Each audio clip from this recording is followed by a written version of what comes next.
On March 30th, 1981, John Hinckley Jr., still riding the high of the 1976 film Taxi Driver, attempted to assassinate America's 40th president and former leading man of Bedtime for Bonzo. You probably already know how things turned out, but the plot failed, Reagan survived, and the 53rd Academy Awards, which had been scheduled to air that night, were postponed by 24 hours. From Los Angeles, California, now celebrating its bicentennial year, and the Dorothy Chandler Pavilion, the Academy of Motion Picture Arts and Sciences is proud to present the 53rd Annual Academy Awards.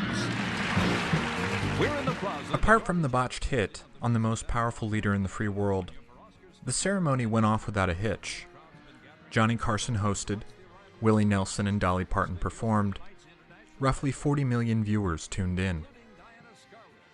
Sissy Spacek picked up the Oscar for Best Leading Actress for her role in Coal Miner's Daughter. Raging Bull took home 2 major victories, Best Actor for Robert De Niro, and Best Film Editing for Thelma Schoonmaker. Though the big winner of the evening was obviously Ordinary People, which pulled down 4 Academy Awards, including Best Picture and Best Directing for Robert Redford. And the winner is Robert Redford. Perhaps the biggest surprise of the evening was David Lynch's The Elephant Man, a 2-hour biographical drama loosely based on the life of Joseph Merrick, a severely deformed man whose brief and troubled time on this earth saw him transformed from freak show exhibit to medical marvel to fully realized human being by decree of London high society. By all accounts, The Elephant Man was both a critical and commercial success. It received 8 Academy Award nominations for everything from Best Picture and Best Directing to Best Costume Design and Art Direction.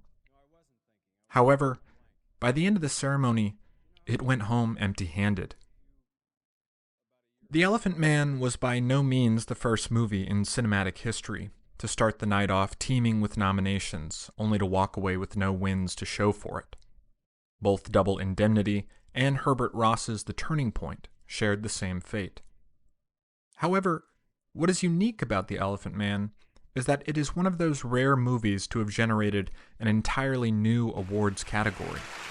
These imaginative wonder workers who design and apply the makeup we wear will henceforth be honored with their own Oscars. In case you couldn't tell, that was Kim Hunter introducing the Oscar for Best Makeup, which was given out for the first time in 1982. The Academy created the category after receiving extensive criticism for failing to recognize the impressive makeup effects in The Elephant Man, which rendered John Hurt unrecognizable under layers of latex that took more than 7 hours to apply. Once it was all on, he could only take his meals through a straw. When shooting wrapped at 9 p.m., the makeup took another 2 hours to remove. The physical transformation of John Hurt into the proverbial Elephant Man, which was supervised by the makeup artist Christopher Tucker, was an undeniable feat of technical mastery. Though, as the many other Oscar nominations suggest, the movie succeeds on a number of other levels. Perhaps it is the critic Pauline Kael who best distills the film's essence. Here's what she had to say about The Elephant Man in her review for The New Yorker, voiced here by my wife. This is not the usual movie, in which the story supports the images and holds everything together. Lynch's visual scheme is so imaginative that it transcends the by now well-known story, and scene by scene you don't know what to expect. You're seeing something new, subconscious material stirring within the format of a conventional narrative. Whose subconscious material exactly? Maybe Lynch's, maybe Hurt's, maybe Merrick's, probably everyone's. It is impossible not to see yourself in the film, both in the monstrous and the humane. And that alone is enough to make you cry. I'm your host, Matt Jones, and this is another episode of I'm Not Crying.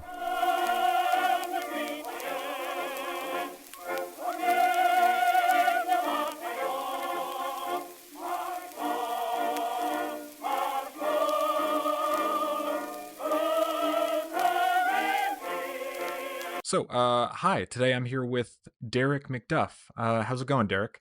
It is going very well. Ready to talk about some movies here.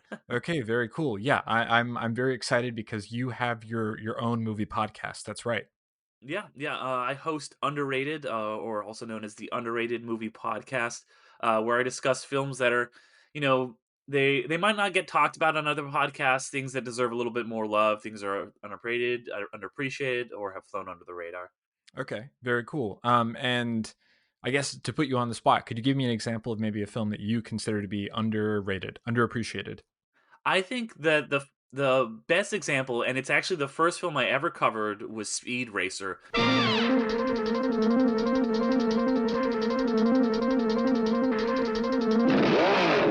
That is a movie that came out. It did not get any respect critically. It did horrible at the box office, but I was immediately like, this is like a masterpiece. The Wachowskis went off with that one. And over the years, it started to kind of, even since I did that first episode in 2019, it's been reclaimed a little bit. But I think it needs to get to full cult classic status. That movie is just such a masterpiece. That's incredible because Speed Racer has actually just come on my radar. Like was Oh, it like nice. 2014? First came out in 2008 because it came out 2008. right before, like right in that same summer of Iron Man: The Dark Knight. So it got kind of swallowed up by like it was like oh, superhero movies are starting now. Oh, okay. Yeah, and it's weird. I think the way I had encountered Speed Racer like a month ago maybe. I was on Letterboxd and I found a list someone had made of Sublime films where you Mm, encounter the Sublime and Speed Racer was on there. And I yeah, thought, yeah. okay, if Speed Racer is an encounter with the Sublime, maybe I should check it out. Have you watched it yet or? No, I haven't. And I Okay. asked a buddy too, and he said that he remembers when he saw it, he thought it was awesome. Yeah. Yeah, it is. It is. I mean, obviously, we're going to be talking about a David Lynch film, and he's known for being very like sublime and transcendental and stuff. And this has those elements. It is a very trippy movie, but also I don't know. It's just it works on so many levels. I think a lot of the Wachowskis stuff from that period is of that same just kind of, they're just trying new, different, interesting things that I think that audiences and even critics were not really ready for.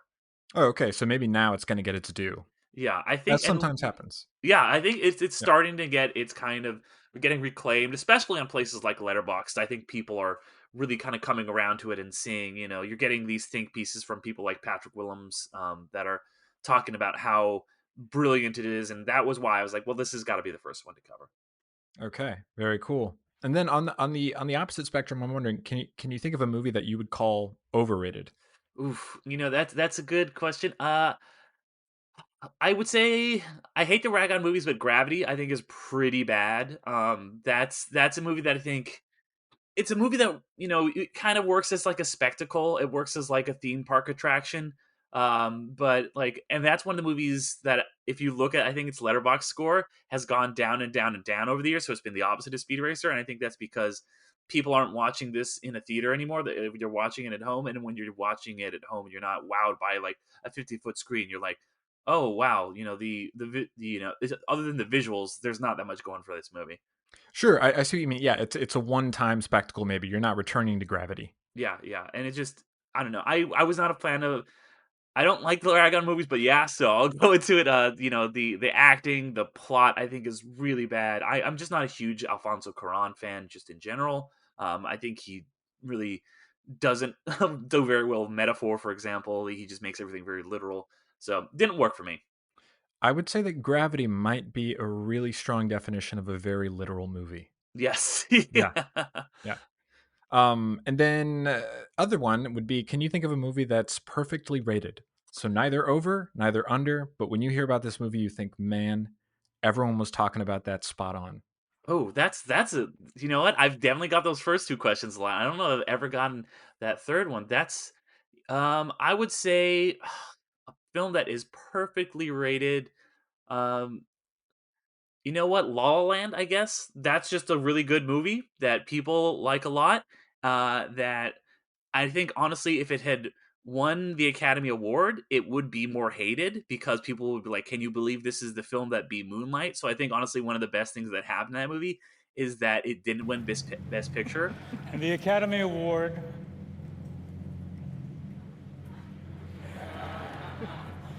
for Best Picture You're impossible. Come on. La La Land. We lost, by the way, but, Guys, I'm sorry. No, there's a mistake. Moonlight, you guys won Best Picture. And now it just kind of goes down as this really beloved movie that people enjoy a lot. That, it doesn't have to contend with the thing that you see happen with so many Best Picture winners where they're like, like Shape of Water is one where it's like, that's a good movie. And people are like, well, is it really Best Picture? And I'm like, yeah, it was a good movie. So I think that's my answer is La La Land. Okay, I think that's a good one. And actually, that goes on the list of films that I actually haven't gotten around to seeing. Oh, okay. Wow. I think sometimes I hear about films a lot, and then I don't know, your expectation gets built around them a little bit. Yeah. So then they go in the back burner. But I've consistently heard that people really like La La Land. It's a good experience. It's a very good movie. I think it does a lot of stuff with the history of movies and of with especially musical films. And I won't spoil the ending, but I think the ending is just absolutely perfect. Like I think it is one of the best movie endings I've ever seen in my life. Oh, okay. Wow. Maybe you've sold me on it then. Yeah.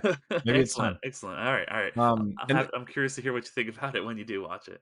And then my final one, due to ratings, it will be: do you think that any film has been criminally underrated? Like, do you think that maybe there's a film that was so not given its due that maybe people should have their day in court for it?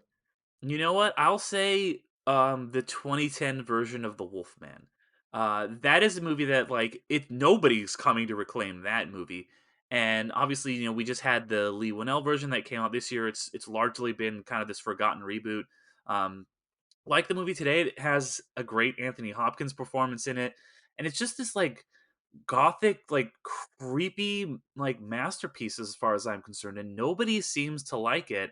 But I think it's both a really beautiful throwback to this kind of bygone Universal monster era. It really pays its respect to that, but it's also a really modern movie about trauma and the way we inherit, family trauma and stuff like that, and generational things that are passed down to us and making that into a monster movie is such a cool, smart choice. It's got such incredible makeup, and Joe Johnston he's a guy that he's like this kind of journeyman director who always just kind of puts in the work. He often works in for the studios, just kind of makes whatever Disney has laying around, but then he consistently makes these bangers, like first Captain America, October Sky, Oh, wow. The Rocketeer, one of my all-time favorites when I was a kid.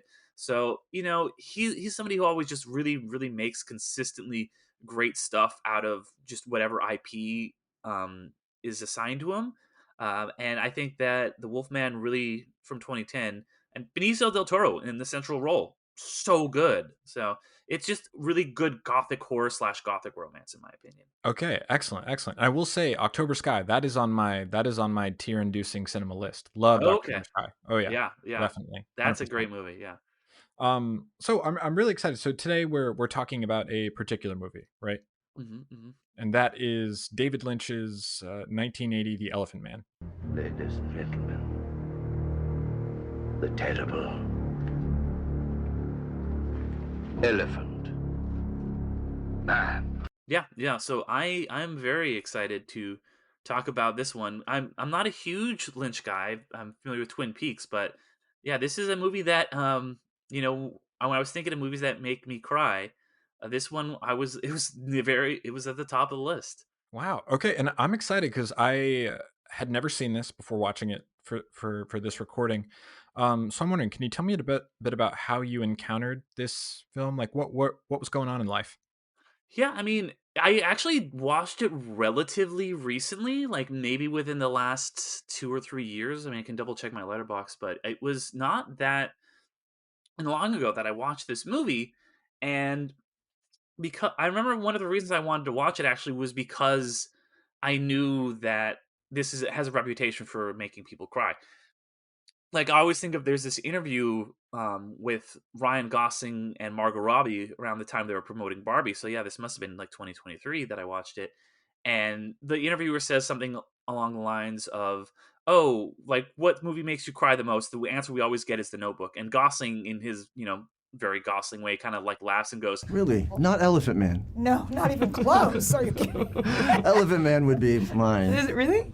and I was like, okay, so I knew it sort of. I knew Lynch by I'd seen all of Twin Peaks, so I knew he was this weird, interesting dude that made movies that have these deep emotional cores, which is something that resonated with me. And so I was like, I need to check this out. So I watched it in a couple of years ago and was just so profoundly moved. And before that, I think my only real context was like a lot of people my age, like I'm a millennial, my context was my dad quoting the "I am not an animal" line, which is it became sort of like a proto meme, in like the old days where it was just something like he would just yell it whenever and but when that scene happens in the movie, it's so like profound and moving. I almost kind of even forgot it was coming. And so yeah, this that first time watch, this is would really move me. And so this is only the second time I've actually ever watched it, but it really made an impact. Oh, cool. And so you're saying your dad would quote the "I am not an animal" line Yeah, yeah, growing up.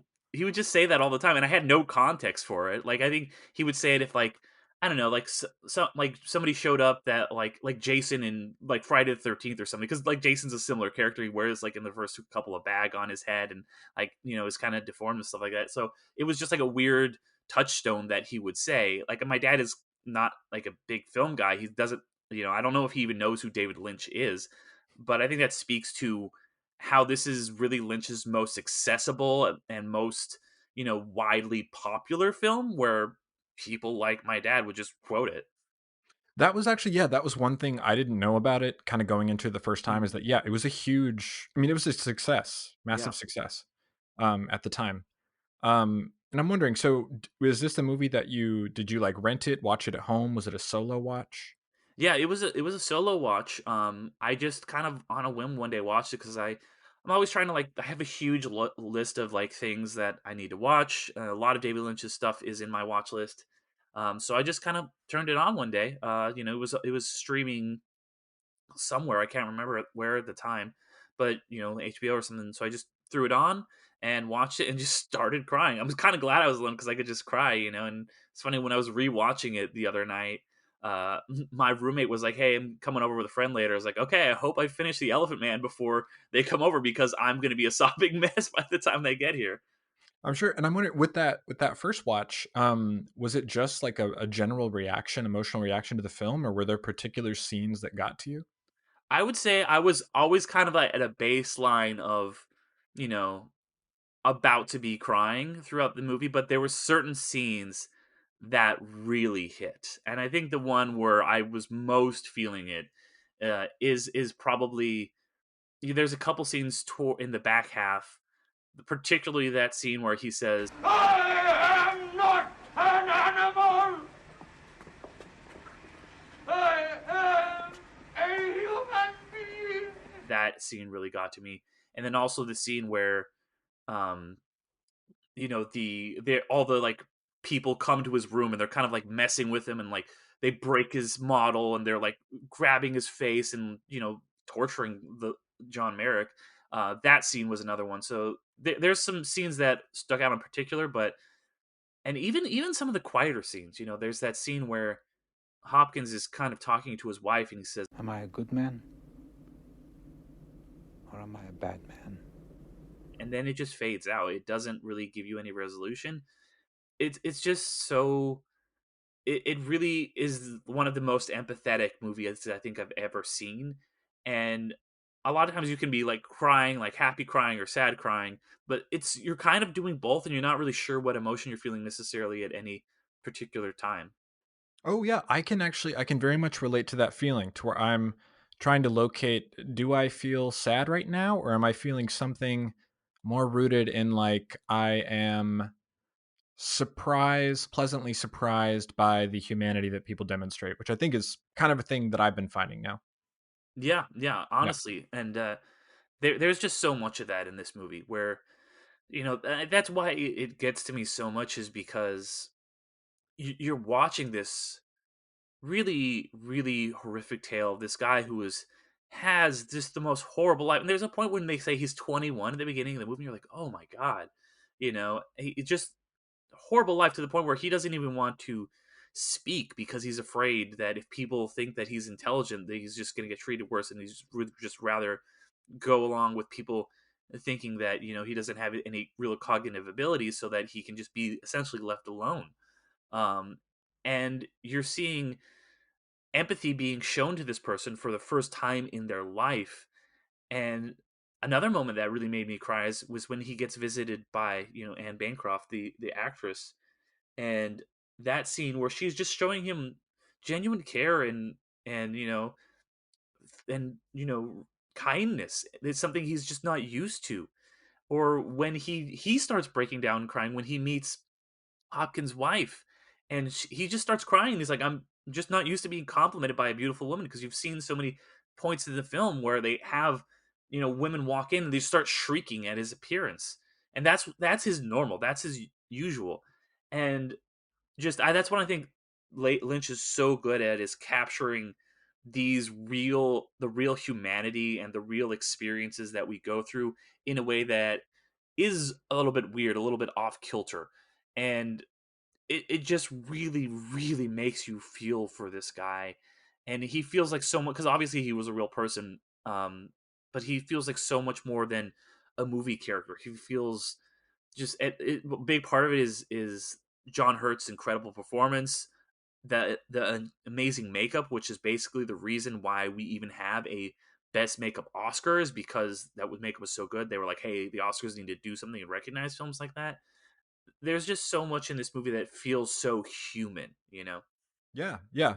And I will say I did feel kind of primed, especially in those scenes where he is experiencing kindness for the first time, because it's such a small kind of baseline act or demonstration of humanity. But to have him being on the receiving end of that, I think was really palpable. Um, Mm. I'm wondering, what did you make of the scene there? Anthony Hopkins, who plays Dr. Treves, right?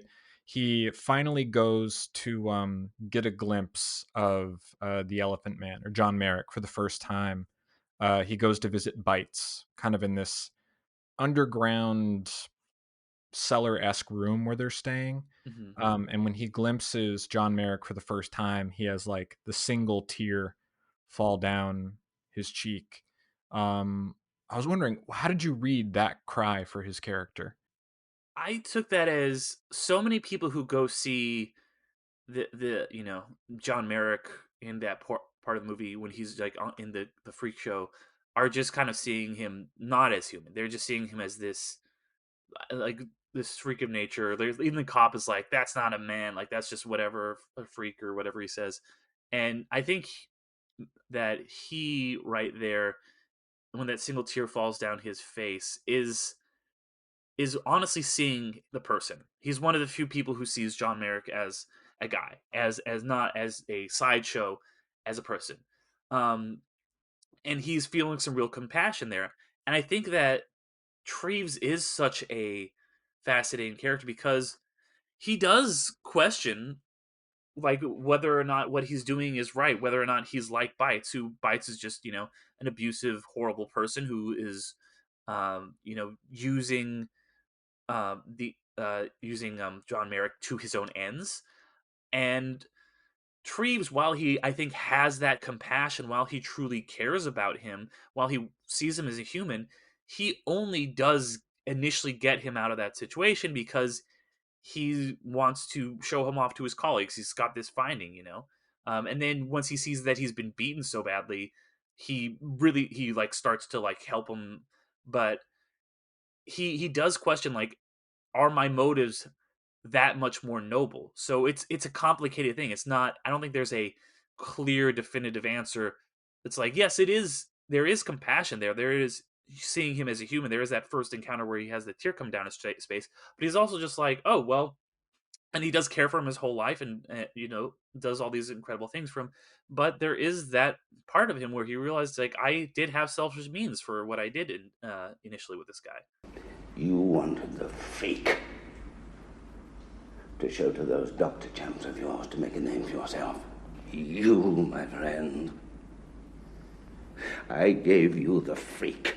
Yeah, right. It requires some self-interrogation. I think the head nurse is kind of the one who poses to him like you've traded one form of freak show for another. Now it's high society people coming to interact with him, since he's kind of the cause celeb around town now. Yeah, yeah, and that's Um, why I love that scene where the actress visits him, because it's so much clear that she really does care about him. Whereas you see some of the other high society types, they're just kind of like wincing and stuff, and they're just like, "Oh, I'm just here for the story." Whereas she is like, "No, I see you as a person." When she calls him Romeo, that's such a sweet moment. oh yeah, yeah. He sees this whole kind of other world of possibility for himself, I Yeah, think. exactly. And what about your second viewing? Did you have the same kind of emotional response to it? And I'm interested because sometimes I talk to people who they remember crying at a film, and then they rewatch it, and it's like the expectation of having to do it again kind of throws off the interaction. Yeah, I was wondering about if I was gonna have that same visceral bodily reaction, watching it again, because that's something, yeah, where you say sometimes when you watch it, we be like, oh man, this is a movie that made me cry. You watch it again, and you're like, oh yeah, but I know what's coming. This time it doesn't hit you the same way. Like that first time, I thought I was like, is he gonna die in this cage? Like, what's gonna happen? And so I was a little bit like, I'm going on the show to talk about crying, and if I don't cry in the movie, what am I gonna talk about? But I did. I definitely cried again watching this movie the second time through, even knowing all the beats that were going to happen, because I think it's weird to realize that movies will hit you different ways just based on your own biases, your own experiences, stuff like that. Like, I watched Hamnet the other night, and that was a movie where I was watching, I was like, yeah, this is sad. um and I can hear people in the room crying. I saw a lot of my friends' reviews on Letterboxd talk about they're crying, but I'm like, it didn't have that effect on me. And so I think it's just this one always will, though. Okay, that's been one of those movies that I've been kind of keyed up to see, Hamnet. Though where I live is what I consider to be Ah, kind of a cinema desert, so yes, we are yeah. not going to get these movies likely at our local AMC. Well, yeah, that's one benefit of being in SoCal, is that I get I'm not quite LA, but I get a lot of those limited release stuff over here. That's the dream. Yeah. Um, so I'm wondering, to we can step outside of movies here, or we can kind of keep it with it. But I'm wondering, what is your relationship with crying? Because that's something I'm interested broadly over the course of a podcast like this, is talking to people about how they theorize their own relationship with crying or having emotional reactions that lead to emotional tears. Yeah, I mean, I think it's an important thing. I mean, oftentimes it will be a piece of art like a movie, or sometimes a book, whatever it might be, that will make me cry. And I think growing up, I think that it was really something that I tried not to do a lot, because you grow up, there's this like toxic masculinity thing of like, hey, don't cry, crying is weakness, blah blah blah. And I don't know, like, I think maybe I went through like a breakup when I was in my early 20s, and I was like crying all the time, and I was like, you know what, like, it helps. It's, if you're going through something, it really is just this emotional release for you.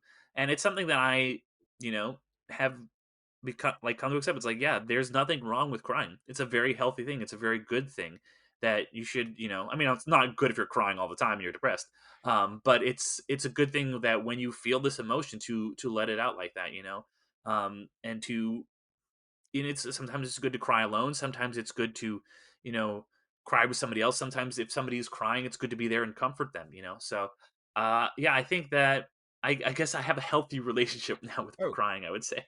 good, good. And it's funny that you mention like an early 20s breakup as Mhm. being a kind of a jumping off point for crying, because that's what episode 3, when I talked to my sisters about. Mm. We both got into the how the early 20s period seems perfectly calibrated for heartbreak, Oh, uh, yeah.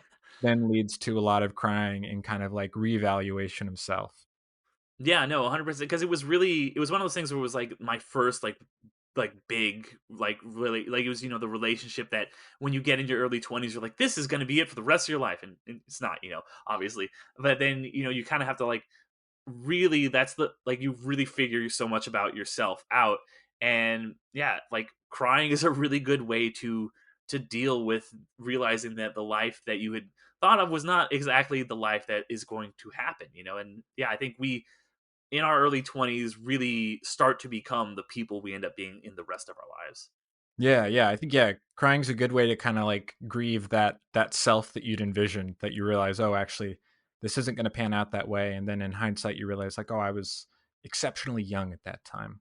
Yeah, yeah, but I mean, even I think even older in life too, it's a good thing to keep crying. You know, like I remember, you know, at my aunt's funeral a couple years back, you know, my dad was like really crying, and you know, I think my mom was kind of like, "Hey, you know, hold together." I was like, "No, you got to let it out, man. Like, it's if you're feeling this emotion, like go for it." My dad, who was like in his 60s at the time, like definitely grew up in that like you got to be tough like mentality. But it's just like you know, and it's funny because he cries in movies more than anyone I know. Like every like I'll be my mom will like text me just like dad's crying in another movie, you know, and like that's funny because like he always tries to deny it too. He'll be like, no, no, no, I wasn't crying. I was just you know I just was you know I was starting to you know get a little bit misty eyed. It's not the same thing, you know.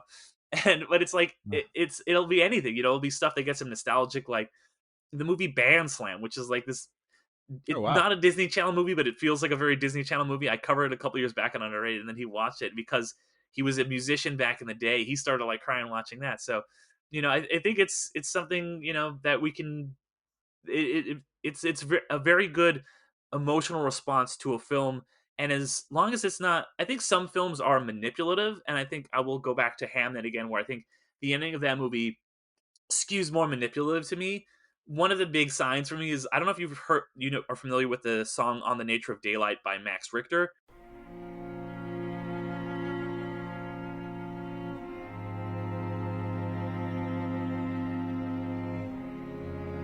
but it's a song you would probably recognize if you heard it. But they use it in a lot of movies when they're supposed like it's in Togo, for example, when there's supposed to be this big emotional crying moment at the end of the movie. And every time I hear that, even if the movie's working on me like Togo did, I kind of am like, this is cheating. Like you're just trying to emotionally, you know, work the strings. This movie never feels like that. This movie always feels like any crying that I'm doing is happening naturally, and it's not that manipulative. Organically. Yeah, and I think there's actually there's a great 30 Rock bit about when people input music to emotionally manipulate the viewer. Mm. And it's actually it's interesting that you're saying that, because I was thinking about the kind of early research with crying at the cinema out of the British Mass Observation Project was mostly male respondents talking about their resistance to being manipulated by producers and directors and film scores. Like they refuse to be taken in by all that, as if cinema itself is a trick to make you feel something. Yeah, Yeah. that's Um, interesting. Yeah, yeah, that's wild though. And I was wondering, with what you mentioned with talking about your dad, of him saying like, oh well, I'm not crying, I'm just getting a little misty eyed. Where do you personally kind of draw the line for when crying starts? Is I it think. Yeah, yeah. I think it is as soon as you have a tear fall down the cheek, you know, like I yeah, think like a single tear is enough to do it. You know, if you're starting to get you know quote unquote misty eyed, where you know you're I don't know. Actually, I might say yeah. If you're starting to get wetness in the eyes and it's threatening to break out and you got to hold back tears, I think that counts. You know, I think okay? you're hold you might be holding back, but the body is trying to cry. You know, regardless of whether or not you like suck it up, it's still happening. I'm with you there. I think the threat of tears is Mm, enough for me to say it's happening. yeah, Like I think that makes even if sense. they don't fall, which I think has been like a matter of debate, I guess, across like the literature of crying. Mhm. Some people say, oh, it's got a break containment, that's crying, but I think I'm with you. And if you feel a welling or a wetness, um, or that kind of like, for me, that specific tightness and heat that I Mm, feel yeah. like when I know something's gonna happen, yeah, Yeah, which is funny because I think that's how he was through a lot of this movie, and it's funny because like even thinking about it, like even like being like I know what's coming in this movie, I was starting to get that, and even before we recorded, you know, I was going back and reading the Wikipedia, and I watched famous scene at the end, and I started to get going again. It started to Oh, work wow. on me just from that much. Yeah, so this movie really does it for you, like all Oh, levels. yeah, like this movie, like I was looking at the scale you sent me, and it's a 4 for me. Like it Oh, really, wow. really affects me, I think. Oh, excellent. So this is Baden Hop Fletcher lacrimation scale. You're a 4. You're an Yeah, upheaval. yeah, I would say Yeah. so. I would say, yeah, this one, I was like 3.5, 4, but I would say, it's more than a 3. It's Yeah. definitely more than a 3. And I'm curious, is that kind of like that kind of reaction, a 4 out of 5, is that rarefied air for you, or is that more typical if you feel like you're going to have an emotional reaction to a movie, or is that something that doesn't occur that often? I would say threes happen sometimes where I'm like crying, but I would say where I'm really getting that emotional, I think it is kind of rarefied air, and I think the only movies that I can think of that really affect me like that, and there's probably more, but are the ones that I initially sent you when we were talking about it, and that was of course this movie, Elephant Man, Toy Story 3. Woody, look! I can see daylight! We're gonna be okay!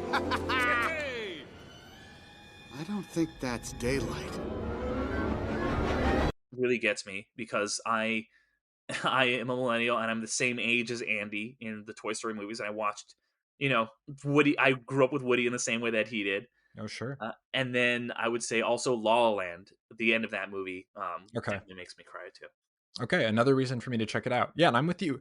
Yeah, Toy Story 3, I think as a fellow millennial, I think Toy Story was the earliest film I can recall seeing to where I wanted to live entirely in that world Yeah, all yeah. the time. Like I remember kind of having my own little fan fiction of having a 24-hour Toy Story movie to where the Okay. toys, you never have to leave the toy universe. Yeah, yeah, that's cool. I remember I always would like try and catch my toys as a kid. Like, did they come alive? 100%. Yeah, Yeah. I think I had like a large plastic blue bucket of toys and I'd Mhm. burst open the door and Yeah, see if you they just like were. see if you got him. Like, are they in a different spot? Did I see one moving? Yeah, I think that was something I definitely did all the time. Yeah, yeah. It was quite affecting in that way. Yeah, I would say when you mentioned having that kind of like 4 upheaval reaction, that to me is like, and maybe I've encountered this with other guests as well. A lot of people will talk about reaching that 3, Mhm. but then never quite cresting or dialing it back. And I think that's my experience too. To where like to get to a 4 or 5 from a movie doesn't happen often. And maybe that's, I don't know, maybe that's for the best because I can't be experiencing that kind of like psychic collapse too often. Yeah, I think it's one of those things. It's if it was happening all the time, it wouldn't be as quote unquote special. Hmm. Like I said, there's only 3 movies I can think of off the top of my head, or even after everything I thought about it for a little bit, that do that to me. And I do cry at movies, but it's usually a 2 or 3 or something like that. It's not this very big emotional response, and I think that is because this film is just really gets like this well of human emotions without doing it in a way that feels like it's stringing you along. It really feels like it gets to something that exists in all of us. And I don't know. So did you cry at all watching this movie? I'm curious. I didn't cry, but I what I shared with you, I would say, is I was at the 1 on the scale probably the Mhm. whole time. Yeah. Maybe a 2 sometimes, but yeah, I felt primed to perhaps enter that space. Especially like you said, in those moments where he gets a chance to, they give John Merrick like his first suit, where he gets to talk about the model cathedral that he's building to the Mm. nurse who's kind of softened to him. Yeah, anything that was kind of portraying him as being able to live this normal life, those were the most kind of affecting scenes for me, to where I felt like this could happen. Yeah, yeah, 100%. And once again, like Hurt, who would go on to be a pretty well known actor, was relatively unknown at the time, and I think he just sells it so well. Apparently, Dustin Hoffman wanted this role, and I think that would have been a much different and not nearly as good film. Like I think Hoffman's good in particular roles, but I think he would have been very bad in this. Um, and the way Anthony Hopkins just disappears into this, Yeah. it's so incredible because he is really just giving you this performance where you feel like this guy has never been shown an ounce an ounce of kindness in his life, and as soon as he starts receiving it, it's almost too much for him. He feels like in a lot of ways he doesn't even deserve it, and that's why I feel like kind of just goes back along with Bites, and once he gets kidnapped, he just kind of accepts it. Um, but then you have Kenny Baker and all those guys set him free, and that's such a great moment. And then we're almost back, and then has that huge moment where everyone's just like going after him just because he's different, just because he looks different.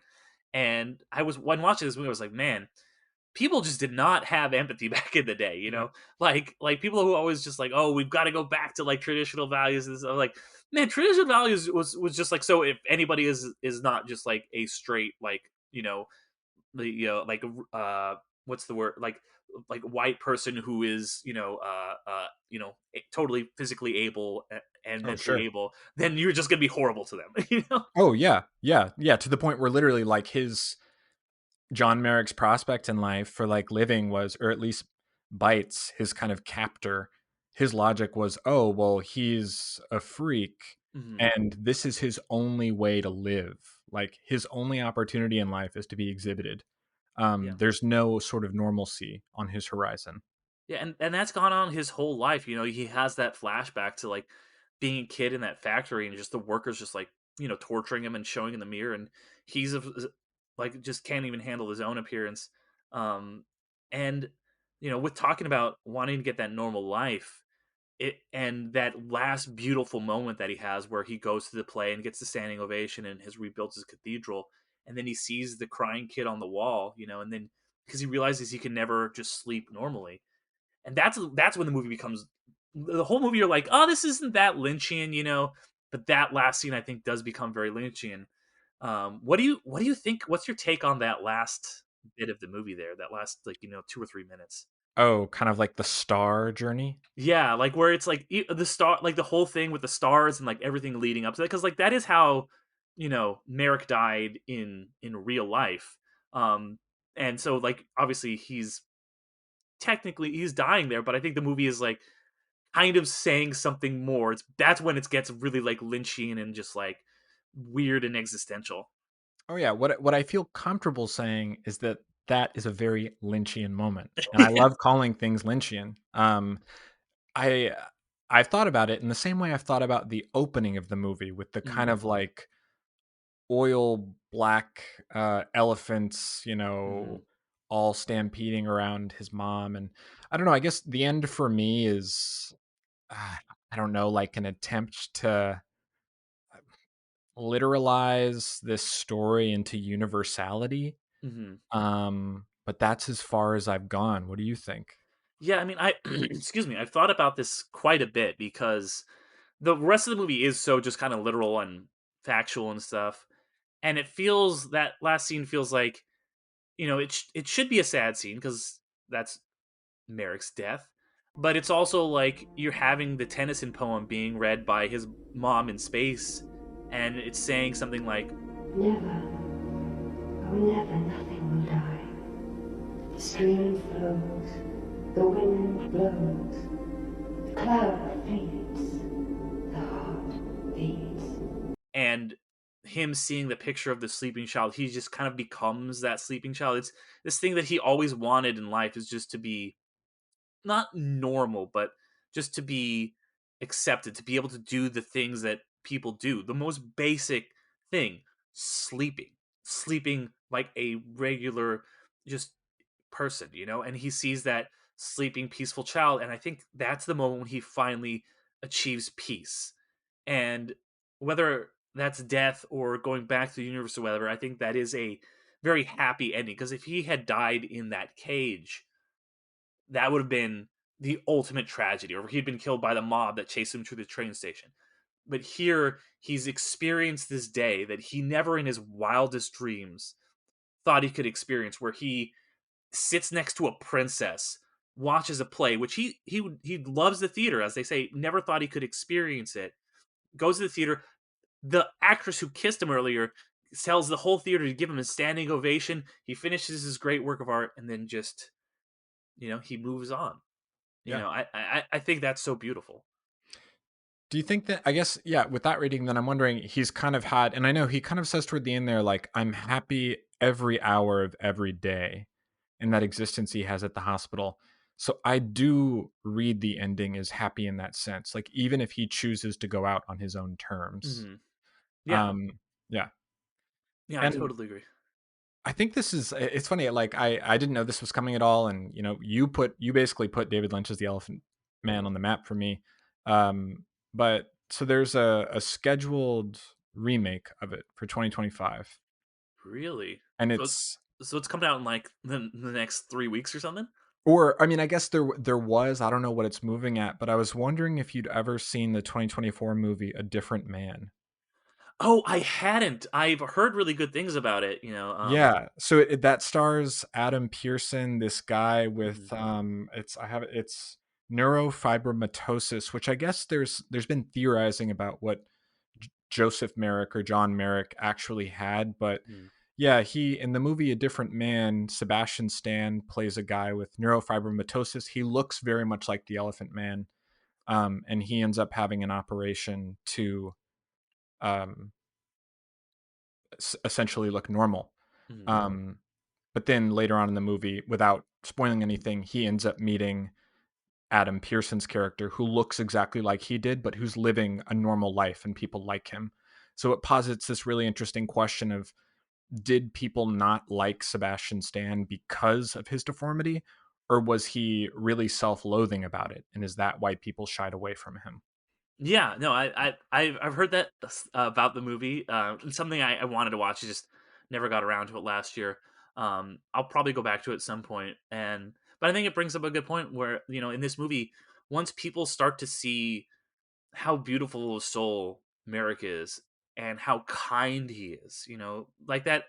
I just keep thinking about that interaction that he has with Anne Bancroft, and he's just the kindest, sweetest soul, and he has no reason to be. He has had an awful, horrible life, but he just sees the best in the world and the best in everyone, And I think that rubs off on people, and so it's like you said, it's not the outward appearance, is it's the inward self, and I think that it's like, yeah, Sebastian Stan in the movie was probably kind of a jerk, and that that's the way, regardless of anything physical going on with him, that's the reason people treat him like that. And then once people you know start to see him and start to communicate with him, they realize that he's just this very just incredible person.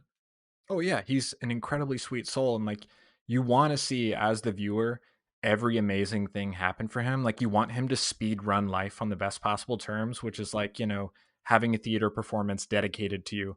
And I would love to see, obviously that push on for him, which it doesn't. But yeah, you want to see him to make up for what he has experienced. You want to like have him have the best side of humanity for what he has left.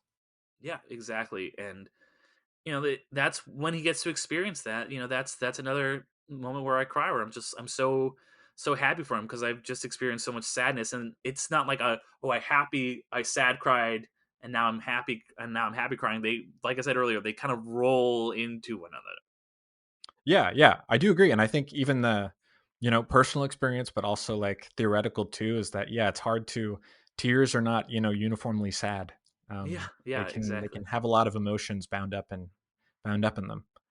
Yeah, Um, yeah. It's and that's why this movie was one of the ones I really wanted to talk about, because it it does feel so complex, and with its whole emotions and the way that they just kind of all roll into one another, and you're feeling so many things at so many times, and you're feeling a lot, and even parsing out what exactly it means at any particular moment is kind of difficult.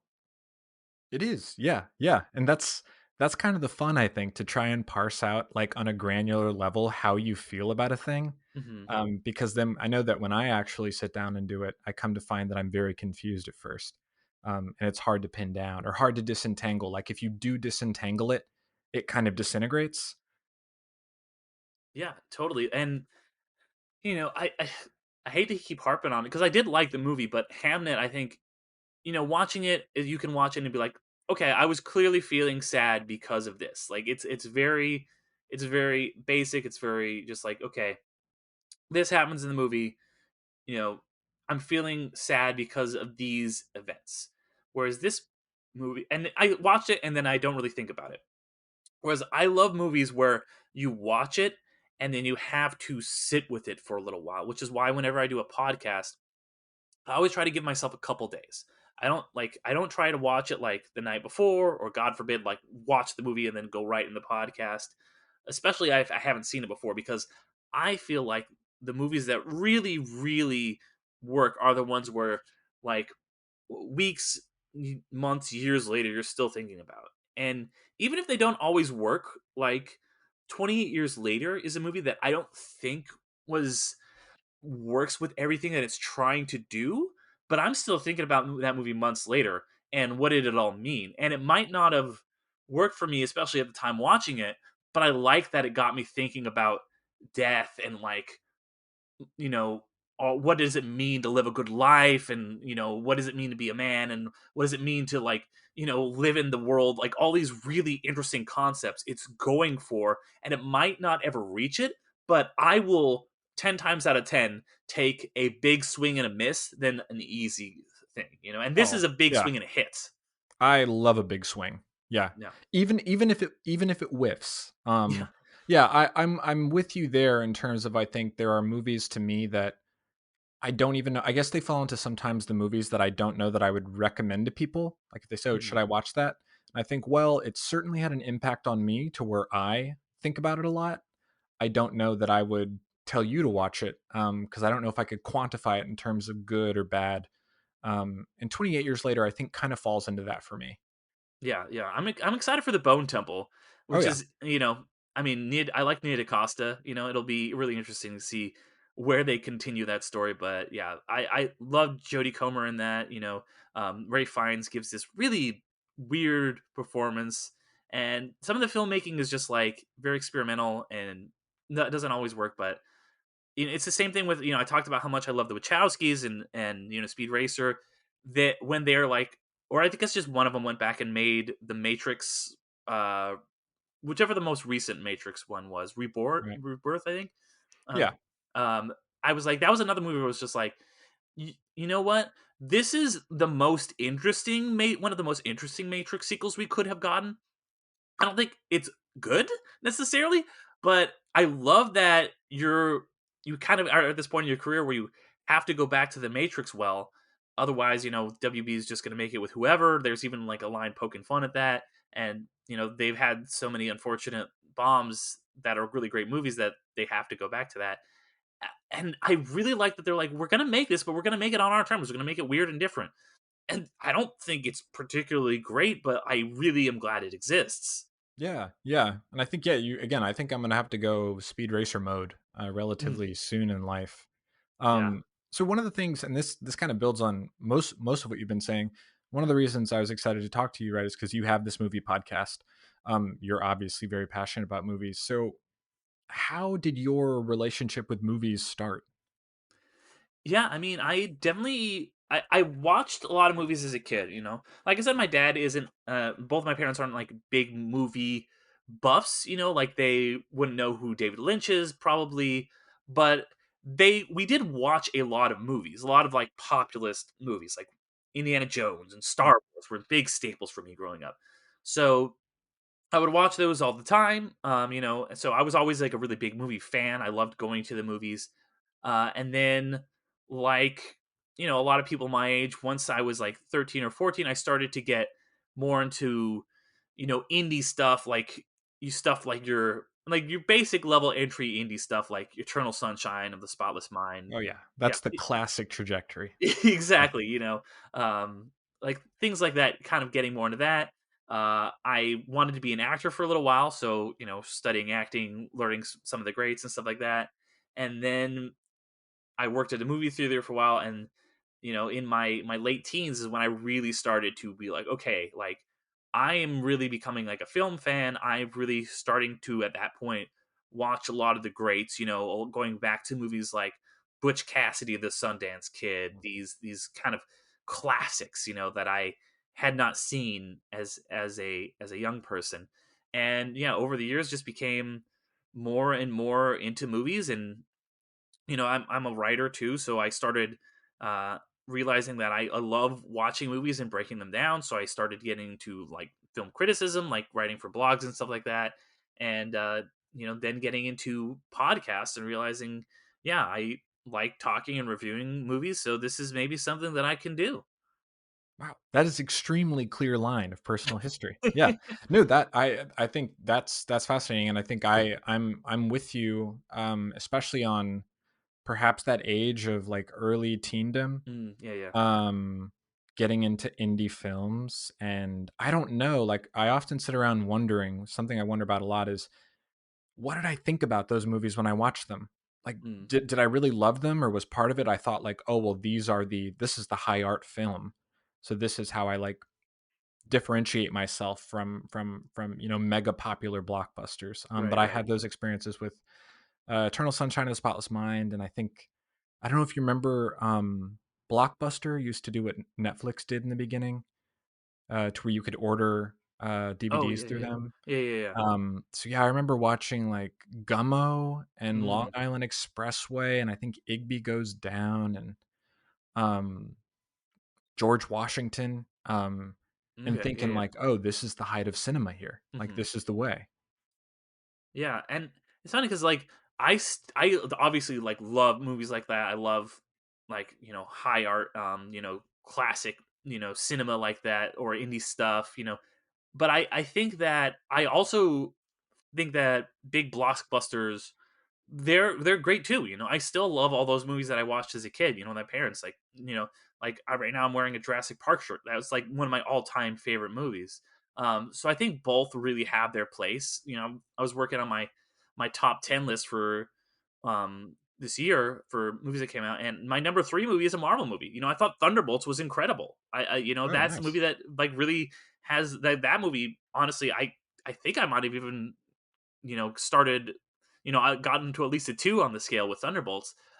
So I think there's really a place for both, and like I love the small indie, just like, hey, this is some weird stuff, that mainstream audiences won't love. That if I show my parents, they'll be like, "What? Who's Terrence Malick? What is going on here?" Oh But yeah. at the same time, I'm like, you know what? This movie cost $300 million and it's got Matt Damon in it and explosions. I'm down for that too. You're right. Yeah, there's certainly a skill to managing a movie of that scale, like in being Hmm. able to like just produce it or direct it. Yeah, and Um, no, go ahead. no, I was actually thinking Terrence Malick would be one of those directors for me who I think is typically going to inspire like an emotional reaction. Yeah, yeah, Um, and there's been a lot of talk about like James Cameron, and I like the second Avatar movie more than the first. I haven't seen the third one as a recording yet, but I think that one thing I do respect about him is that he's like, yeah, I'm telling these deep emotional stories on a big blockbuster level, and he's always done that. Whether it's Avatar or Titanic or Terminator, he's like, yeah, I'm gonna make a big budget blockbuster movie, but it's gonna have real human emotion in it, and so if you can do that, and there's a reason that Marvel dominates the box office. And it's not just because of explosions and stuff like that. At least for a while, it was because they made characters that people care about. They made these like you build these relationships with these characters. I talked about that how good that first Captain America is that Joe Johnston one, and the sequels are also very good, but you really feel for it. Like Cap and Peggy, that's another movie like where you just like, I want to cry when I see that movie. I want to cry when I see Endgame when they, spoiler, get reunited. It's because you watch these characters for so long, you care about them. So there is, it's a different kind of craft. But I do think there is a real craft in making those big movies. Just like there is with the smaller movies. oh, certainly. I mean, do you find like hearing you talk about it, do you find that like a movie with an emotional core is like a consistent through line for you being able to connect with it? Yeah, I would say absolutely. I think that the movies that I most resonate with are the ones that have that kind of emotional through line in them. Yeah, yeah, I think that's been like a conclusion I've come to a bit later because I think there are movies that stylistically I really love. Like you can tell they just absolutely snapped with style, like they ooze it. Um, but then I'll come to the end of them and think, and it didn't quite resonate in the end. Yeah, Um, like Speed Racer, that's a movie that brilliant, looks incredible. Like it's one of the most incredibly shot movies of all time. But if it was just that, it wouldn't be this huge totemic thing in my life because it works for me because it is essentially about this one guy who believes in himself and comes up against these like horrible like these things that are telling him that like you can't accomplish your dreams, not because you're not great but because the world is stacked against you and capitalism doesn't want you to win. Essentially, like there's a path and you're going up against it, and him just kind of going up against this thing and being like, no, I believe in myself, I want to do this thing because I love it, because I have this deep passion for it. And that's why more than any of the other stuff the movie works. And to go back to Elephant Man, this is not a very showy movie. Obviously it does have a really really great makeup job done in it, but that's not what makes it stand apart. It's the emotion in it. oh yeah, and I mean to speak to its aesthetic, it's black and white, Mhm. um, phenomenally shot there. Like Yeah, I it can't is how many really good cinematography. I kept forgetting that it came out in 1980. Yeah. Like it really puts you back into not the Victorian era, but certainly like earlier days. Yeah, it's a real throwback, and yeah, definitely shout out to Freddie Francis, who, one of the all-time great cinematographers who shot this movie. Oh, excellent. And then one thing I've been thinking about is so I've been something I've noticed within the past couple months for me, very, very adjacently related, if at all, is that I've been really stuck on using the word incredible. And I'm wondering, do you use the word incredible a lot, or have I verbally infected your usage as well? I mean, maybe a little column A, little column B. Okay, okay, It yeah, might yeah. it might be both. Honestly, it's hard to tell because I feel like I do have certain words that I will say a lot. Where when I like something a lot, I will be like, "This is fantastic. This is amazing. This is interesting. Whatever it might be, and incredible." I think is probably one of those words. But yeah, when you start hearing somebody say, "You're like, yeah, it is incredible." Yeah, you get. I think there's only. It's not. I don't feel like the bench is super deep. I mean, obviously the bench of language is super deep. But when you get to incredible, fantastic, amazing, I feel like you've got to use one of them if Yeah, you really yeah, feel that way. exactly. Yeah, I mean, we can only pull up the source so often in our heads. Yeah, yeah. So I know that. That's just something that I've been thinking about. Is and I think it's slightly irked my wife to an extent that I keep calling things incredible. In a lot of movies I finish watching, and she says, "How was it?" And I say, "It was incredible." Yeah. Yeah, yeah. No, it's funny. It's one thing I notice is that every time after I record a podcast, I'm like, okay, perfect. Even if it didn't go necessarily 100% well, that's just like my vocal stim or whatever is like, all right, perfect. Oh, absolutely. Yeah, yeah. It's a good way to just close it out. Yeah, Yeah, 100%. with your own pattern. Um, so one thing I'm interested in is so let's say that you've watched one of these movies that have brought you to a 4 or 5 on the lacrimation scale. Like they've really just upended how you were feeling. What is a movie that you might watch to totally bounce back from that? Like what's the upper you take to be like, now I'm gonna feel good? Right. Yeah, that's a good question. It's just like a feel good movie. Um, I mean, The Princess Bride, probably. Uh, That's like just like a classic. Just like, hey, I'm having a good time watching this movie. It's just sword fighting, action, revenge. All the stuff that Grandpa says in that. It's a very real comfort movie for me. it is. I was gonna say it's a very comforting movie to put Hmm. on. And you mentioned having you're kind of working on your top 10 for 2025. So I'm wondering what are there any particular tearjerkers that made that list? That's I think probably Thunderbolts is the biggest tearjerker. I think that is on that list. I don't know that any of the other stuff was particularly tear jerking. I mean, they're all good movies. One that I guess I'm considering it's technically a 2024 movie, but I'm counting it as a 2025 movie because it didn't get a wide US release until 2025. Was I don't know if you saw the is it a Brazilian or Argentinian film? I'm still there. I'm still Oh, here. I'm still here. Yeah. Yeah. That one was a from Walter Sales. That one was really got my emotions going for sure. Oh yeah, that one is a certified banger. Yeah. So Yeah. highly recommend that to anyone who has not yet seen it. It's on Netflix. Oh, excellent. Yeah, maybe I'll have to check out Thunderbolts. I'm chasing the high of crying. Thunderbolts. I think Thunderbolts is really good, especially if you have some like you have a complicated family drama. If you have been through some emotionally low moments, I think it will really get you. Okay. Yeah. Then I'm certainly in for Speed Racer. Okay. Yeah. Awesome.